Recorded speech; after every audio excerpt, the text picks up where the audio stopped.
அனைவருக்கும் வணக்கம்.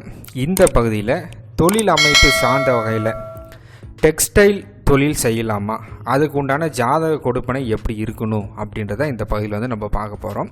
ஃபஸ்ட்டு விஷயம், ஜாதகப்படி நம்ம எந்த மாதிரியான தொழில் செய்யலாம் அப்படின்னு பார்க்குறதுக்கு முன்னாடி முதல்ல இந்த ஜாதகரால் தொழில் செய்ய முடியுமா அப்படின்ற முதல் லாஜிக் நம்ம பார்க்கணும்.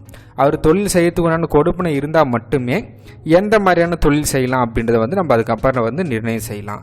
இப்போ தொழில் செய்ய முடியுமானா அதுக்கான விதி என்ன அப்படின்னா, 10ஆம் பாவ உபநட்சத்திரம் நீண்ட நட்சத்திரம் 2, 6, 10, 11 இந்த வீடுகளை குறிக்காட்டினா அந்த ஜாதகரால் தொழில் செய்ய முடியும். அதுக்கப்புறம் எந்த மாதிரியான தொழில் அப்படின்னா, அந்த 10ஆம் பாவ உபநட்சத்திர கிரகம் தான் எது போல் அப்படின்ற விஷயத்தை வந்து சொல்லும். இதுதான் இதில் இருக்கக்கூடிய ஃபஸ்ட்டு லாஜிக்கான ரூலு.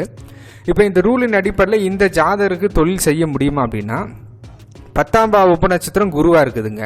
இப்போ இந்த குரு அப்படின்ற கிரகம் எங்கே இருக்குது அப்படின்னு பார்த்தோம்னா, மீன ராசியில் விழுந்திருக்குது. குரு என்ற நட்சத்திரம் சனியுடைய நட்சத்திரம். அந்த சனி வந்து இருக்கக்கூடிய குறிக்காட்டிகள் நான் உங்களுக்கு காட்டிடுறேன். 6, 7, 8 இந்த வீட்டில் குறிக்காட்டுது. 6ஆவது வீட்டோட தொடர்பில் வந்திருக்கிறதால இந்த ஜாதகரால் தொழில் செய்ய முடியும். இது ஃபஸ்ட்டு விஷயம். ஓகேங்களா?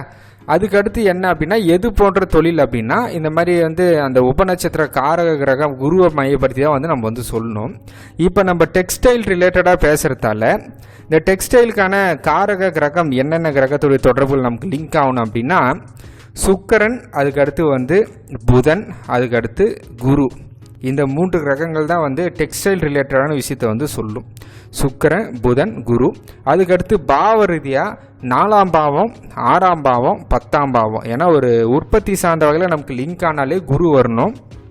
4, 10 இந்த வீடுகளுடைய தொடர்பு 4, 6, 10 தொடர்புகள் நமக்கு உற்பத்திக்கு வந்து ஒரு மிக முக்கியமான ஒரு காரக பாவம் அப்படின்றத பார்க்கலாம். அதன் அடிப்படையில் இந்த ஜாதத்தில் 10ஆம் பாவ உபநட்சத்திர குருவாக இருக்கிறதாலையும் அந்த குரு வந்து புதன் கூடலாம் வந்து நமக்கு சேர்ந்துருக்குது.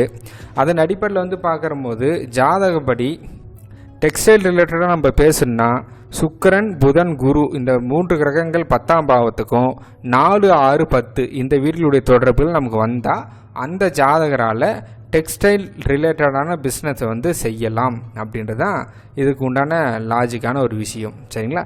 இதை பயன்படுத்தி நம்ம வந்து ஒருத்தருக்கு தொழிலை செய்யும் போது அவங்க டெக்ஸ்டைல் வந்து அவங்களுக்கு சப்போர்ட்டிவாக இருக்குமா இருக்காதா அப்படின்றத வந்து நம்ம வந்து பார்த்து சொல்லலாம்.